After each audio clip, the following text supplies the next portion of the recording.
सिंहगडावरचा सिंह तानाजी मालुसरे. रायगडावर तो दिवस वेगळाच होता. आकाश ढगांनी भरलेलं होतं. वाऱ्यात अस्वस्थता होती. राजसभा शांत होती. पण त्या शांततेत वादळ दडलेलं होतं. छत्रपती शिवाजी महाराज सिंहासनावर बसले होते. समोर उभे होते विश्वासू सरदार, मावळ्यांचे नेते.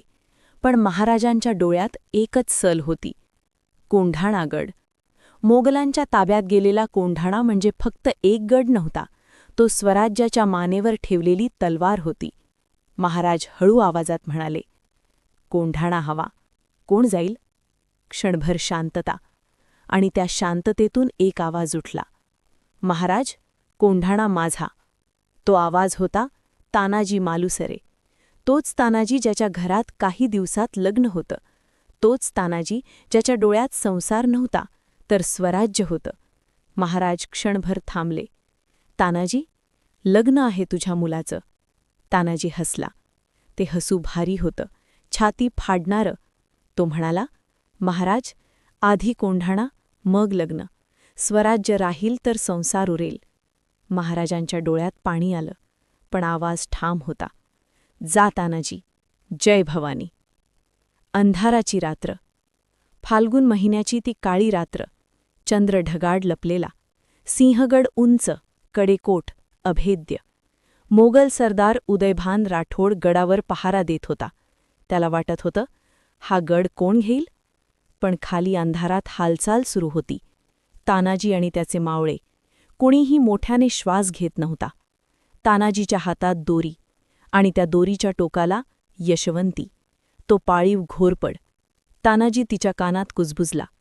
यशवंती, आज स्वराज्याचा दिवस आहे. यशवंती गडावर चलू लागली. नखे खडकात रुतत होती. दोरी वर सरकत होती. एक एक मावळा चढत होता. वर पोहोचताच पहिला मोगल पडला. दुसरा, तिसरा. पण मग शत्रू, शत्रू. गड जागा झाला.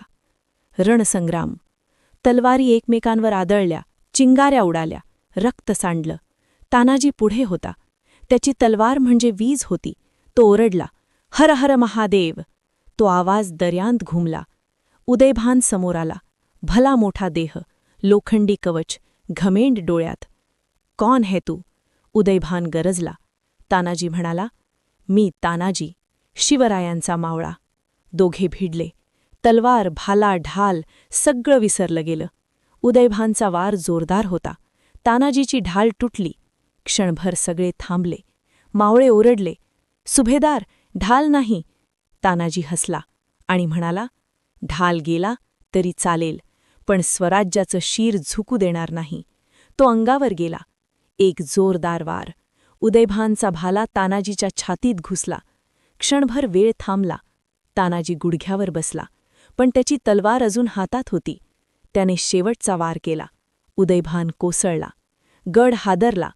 पण तानाजी, तो उठलाच नाही. मावळे धावत आले. सुभेदार, सुभेदार. तानाजीचा श्वास मंद झाला. तो हळूच म्हणाला, कोंढाणा घेतला का? हो सुभेदार, गड आपलाच आहे. तानाजीचे डोळे मिटले. सिंहगडावर सिंह झोपला.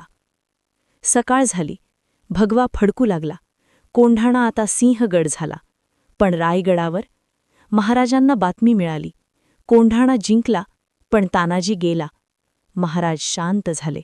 डोळ्यातून अश्रू गळले. ते म्हणाले, गड आला, पण सिंह गेला.